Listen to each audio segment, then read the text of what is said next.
Hey y'all, it's your girl Stephanie. This is Wrestling Color Podcast right here on YouTube. Make sure you subscribe. That should be the first thing you do. Because, like, why not? You're not going to find anything else like me on the internet talking about what I'm talking about. Make sure you thumbs up. Give me a thumbs up. Like, it's free. And subscribe. That's free too. Follow me on Instagram, Twitter, and Pinterest. Pinterest, where I post pretty glossy pictures that I find on the internet of people that I like to see in the wrestling world. Um, All of this information is on the page. Over 100 episodes to your leisure and liking. I'd like to extend a welcome to any new subscribers. Hey, y'all. Hi, have a seat.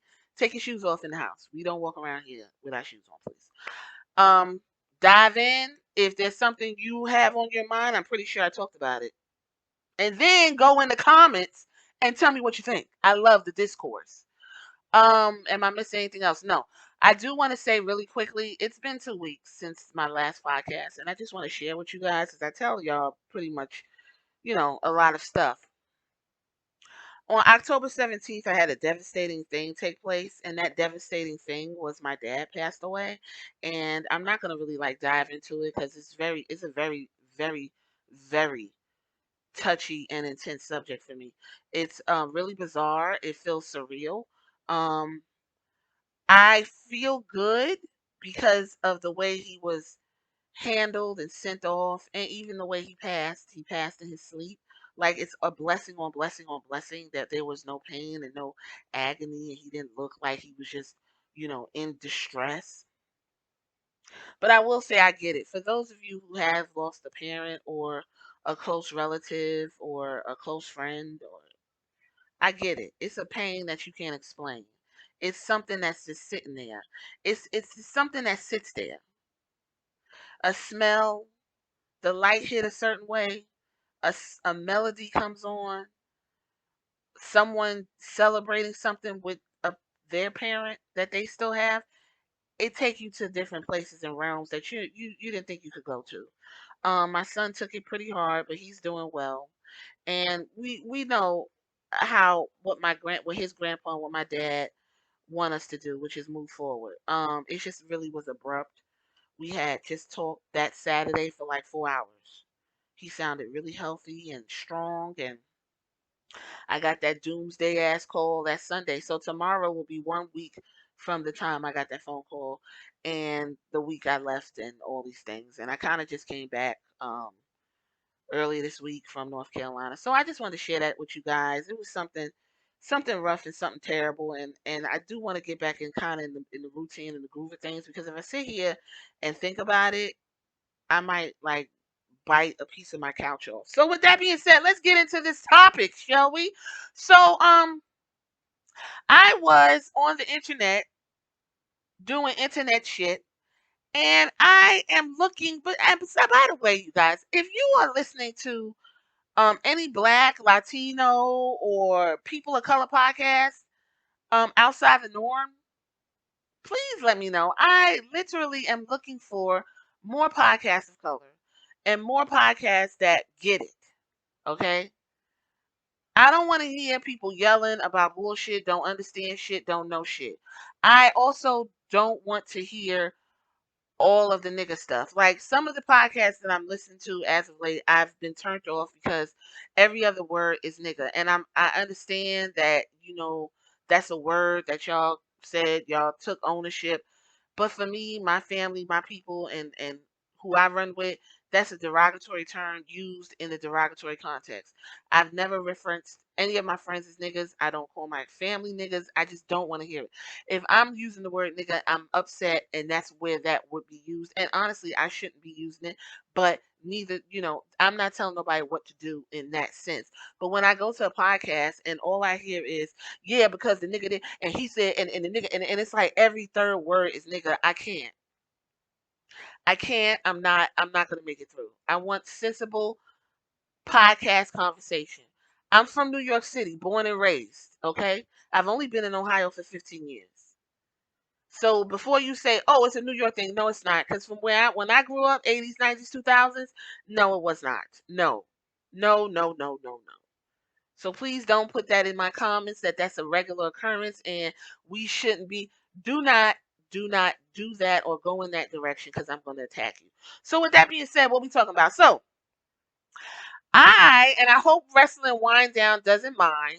I was listening to their podcast and I listen to their podcast daily, but this one really jumped out at me and I got I felt really good to know that now a lot more podcasts of color are talking about diversity and representation, and I don't feel like I'm the only person speaking on this. Or old boy at what's the name of that one?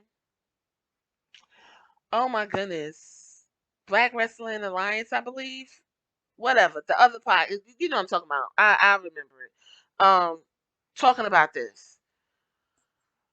So they spoke from a Latino representation, which is very refreshing because I talk about black representation. I'm black, right? So these ladies and gentlemen spoke from a Latino and a black representation. It was heavy on the Latino representation, which I respected and I enjoyed hearing. And I let them know that it was an excellent episode. And they hit on different points that were very important. In Dryden Ferrero, if I'm saying your name wrong, Court Kim and Phil Lindsay over at Wrestling Wind Down. Y'all go ahead and get that episode. It's on Apple Podcasts. So I'm going to refer to that episode on some things. So with that being said, I wanted to really talk about Latino representation because I've been watching wrestling since I was 4, and wrestling has a tendency to always delve into racial stereotypes, ethnic anger to get cheap heat and all these other things, and that's the detriment of the audience. And we do get offended, and we get pushed aside, and we get told, "Oh, it's not that serious." And by white people. Like we already know historically, the wrestling audience is white people from a certain area of the country demographic. But lately, in the last 5 years, I want to say, it has been coming around, not as fast as it needs to. Like this whole "we got work to do" bullshit is getting old. No, do it. Do it. That's what you need to be doing. We spend money with you. We go to your shows. We want to be entertained. We don't want to be disrespected. Excuse me. So with that being said, um, I'm gonna go back to them, but I was on the internet, like I said, and the comment of representation came up, and I found a good article from April where Andrade Cien Almas, Andrade El Idolo, made comments of the lack of Latino representation on the WrestleMania card, and basically, I think we can go ahead and say overall. So he took to Twitter, and that weekend of WrestleMania 37, he wrote "No Mexican fighter flag of Mexico on WrestleMania. No Mexican flag of Mexico wrestler." Now he wrote it in Spanish, so when you translate from Spanish to English, it does sound like it sounds a little bit backwards. So he noticed that there was no representation, and he tweeted it out as he should. It got 4.7 thousand likes and 336 comments, as it should.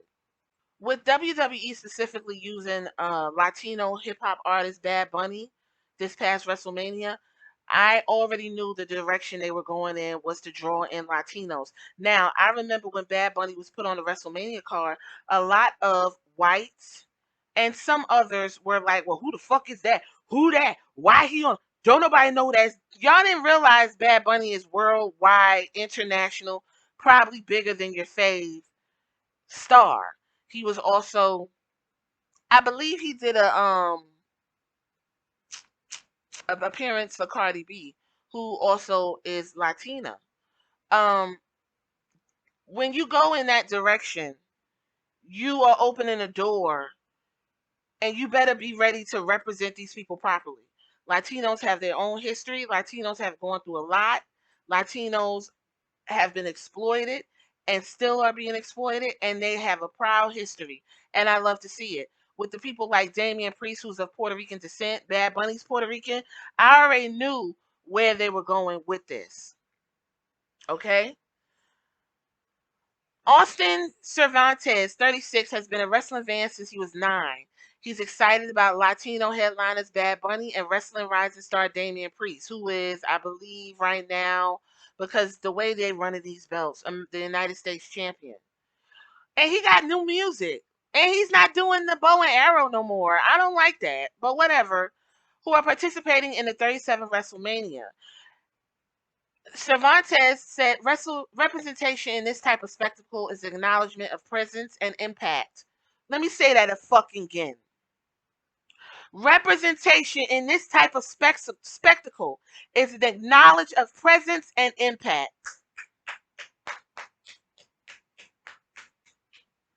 Excellent. Well said.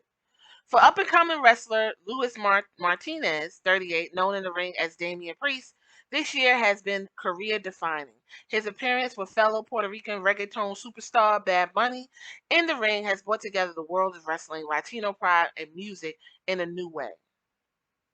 There are a lot of Latinos involved in this business, a lot of fans that follow this business, but for whatever reason, it's always kind of like low-key. Damian Priest said, I'm super happy that I'm able to shine a light on our culture. Priest has helped Bad Bunny develop his wrestling moves since their first appearance together in the Royal Rumble. And Bad Bunny became a 24/7 champion briefly. We hit it off immediately. We were raised in the same town in Puerto Rico. I have family members that went to his brother's school, teacher in middle school. Priest said about the star, our love for this business and professional wrestling, our love for being successful on our own terms. It's crazy how Bad Bunny has brought so many eyes to wrestling. In the world of wrestling, Latinos have progressed from opening matches to headlining major events. For Oscar Gutierrez, 46, known in the ring as Rey Mysterio, a pioneer for Latino wrestlers and second-generation luchador, platforms like WWE means opportunities for Latinos. WWE especially, WrestleMania, has always been a platform for Latinos to be seen, recognized, and kind of cement their legacy. Mysterio said, in WrestleMania 22, I became world champion, followed by the loss of my good brother Eddie Guerrero. The match put me on the map. This is not to say Latinos haven't been watching. If we go by Nielsen reports, Hispanics are 42% more likely to have streamed WWE Pro Wrestling compared to non-Hispanics, who are 8% less likely to do so. The viewership is also seen in Latino buying power. Bad Bunny's first appearance translated to WWE sales. Their online store nearly twice the traffic of Black Friday and Cyber Monday. It's also translated into brand partnerships like Rey Mysterio's deal with Victoria Beer. We do try to make as many connections as possible to brand Rey Mysterio, WWE Hispanic companies. We're still trying to expand and we're trying to make our name bigger.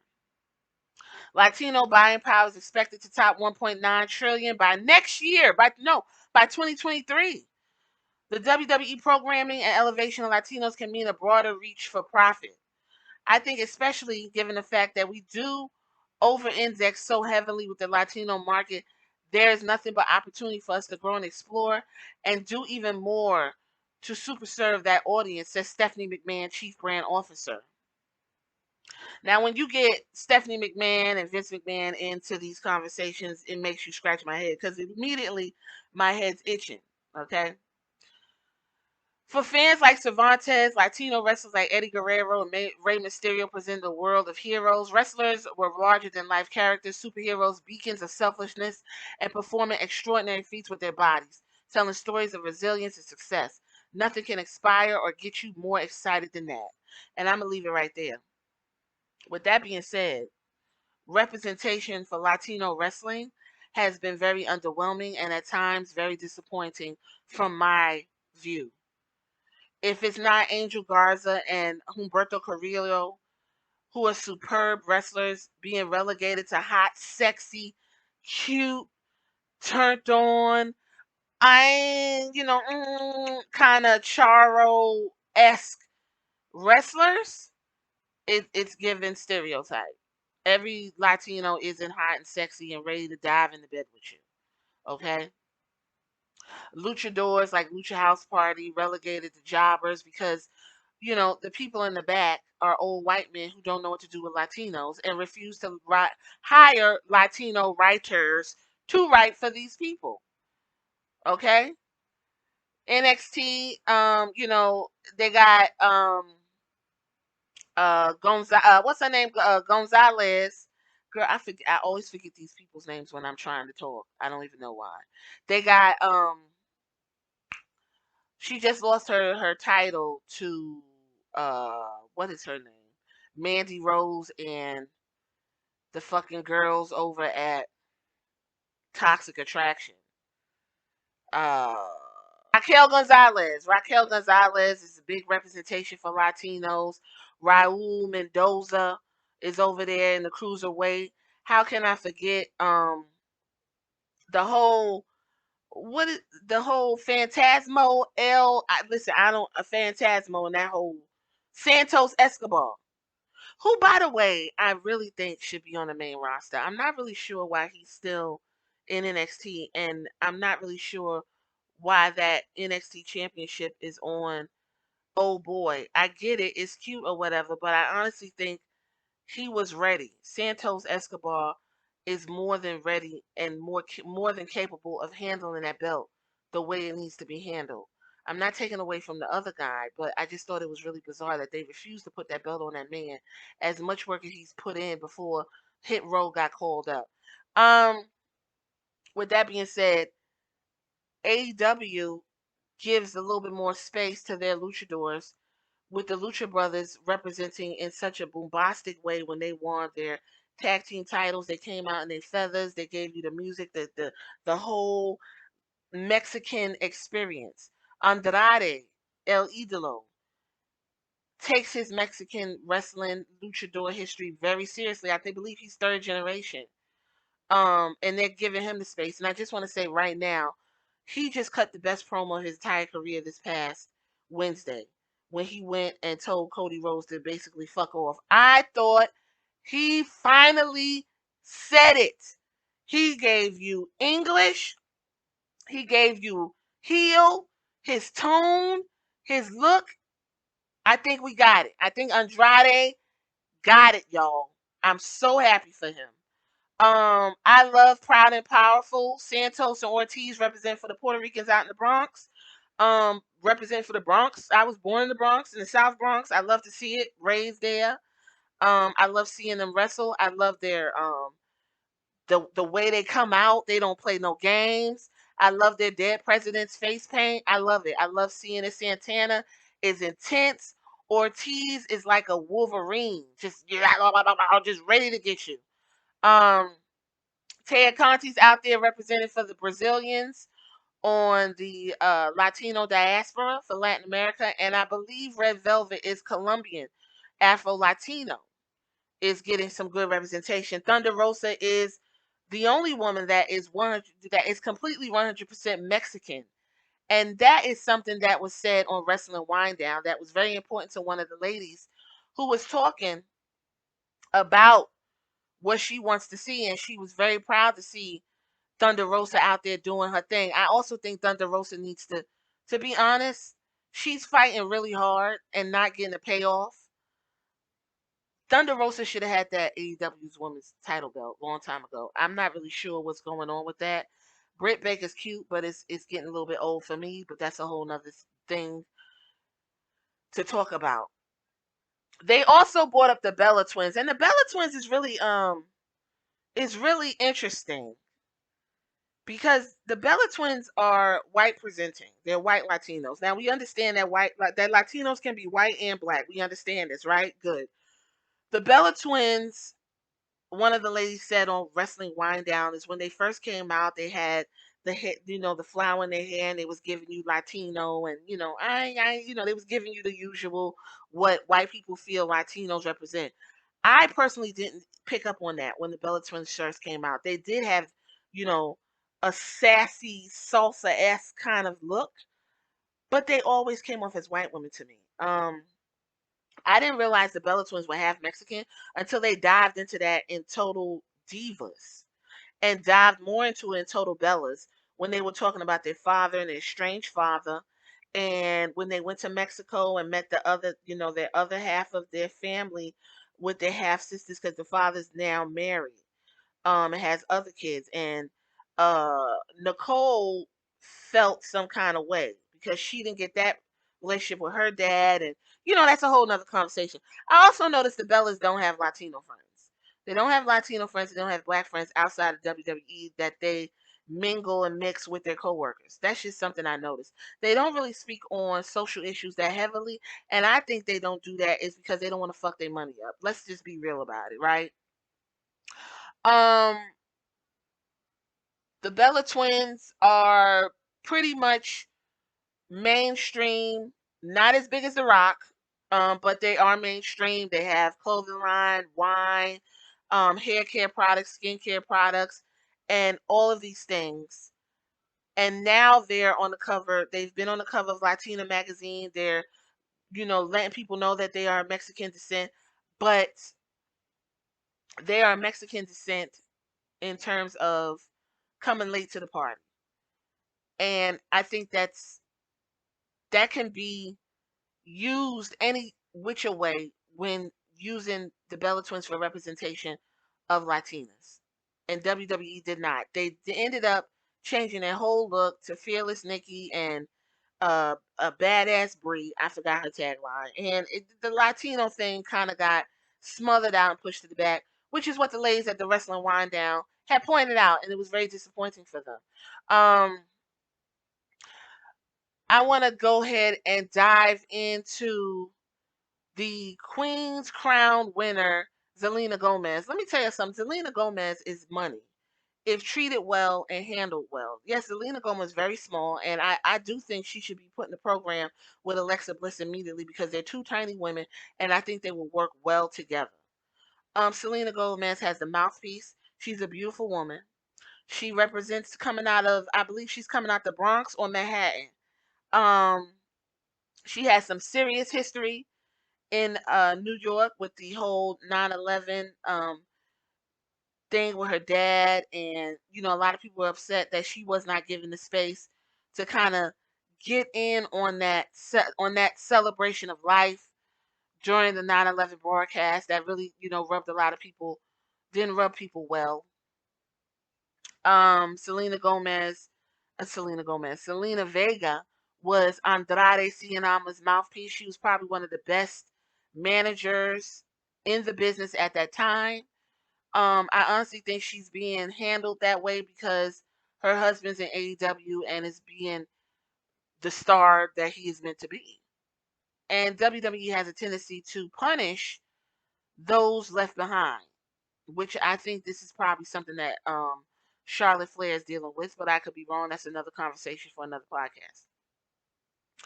Um, I think Zelina Vega is a beautiful representation for Latinos. She speaks Spanish. She's Manucia, I believe that is. Maneca, I believe. I'm probably saying that wrong.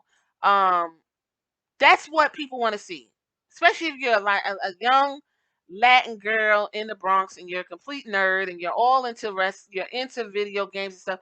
Zelina Vega's for you. I believe Frankie Monet is Latino. She is a nice representation. Electra Lopez was going to be put in the program with B Fab, but they took hit row up. Electra Lopez beat her ass. She looks fabulous. That's a good looking woman. Beautiful representation for Latino culture. And we can go on and on and on. Dominic Mysterio, Rey Mysterio. So with that being said, I think right now Latinos are hot, and I hope they capitalize on this. And I hope they don't just capitalize and use them for, money. When you go into this realm and you drawing people in because they see themselves on TV, they don't want to be disrespected. And this is what we talk about, black people talk about when we say representation matters. Nigerians were not excited when they saw Apollo Crews using a Nigerian accent, knowing this man, although he's of Nigerian descent, but he was born in California and has absolutely no real ties to his Nigerian heritage, but they decided to use that as heat against Big E. And they were going in a terrible direction, but I guess they pulled back. Because when he made the comment that he was the real African American, that rubbed me the wrong way. Don't do that. Don't do that. Just like for Latinos, don't have a Latino diasporic war and put the Mexicans against the Colombians, and or you got them coming out as drug lords, and you know the luchadors is just, you know, and the ladies are ready, just sexy and hot and ready to give it up. Represent these people properly. Latinos are here. You heard it. They are money. They buying. They money makers. They're consumers. They want to be represented. They're becoming a very large voting bloc. And if the cards are played right, I think Latinos will be a mainstay and will be represented more in the WWE. I really do think that. There will be more Eddie Guerreros in AEW and WWE and beyond. Eddie Guerrero is like the pinnacle for a lot of Latinos. When they think of wrestling, they think of Eddie Guerrero. And I see he even used his culture for low riders, the Chicano culture, Mexican culture. It was good to see. I don't think he was a caricature. I don't think he was being disrespectful. I never got that from him. And I want them to keep that same trajectory and momentum. So that's it. What do y'all think about Latino representation in and across the wrestling world? And representation, period. Because this is always gonna be a hot topic. This is always gonna be something we're gonna talk about. And as I like to say, I love to see it. I love it. I love it for the Latinos, and I love to see it. Okay? This is Wrestling Color Podcast right here on YouTube, and I'll see you on the next one.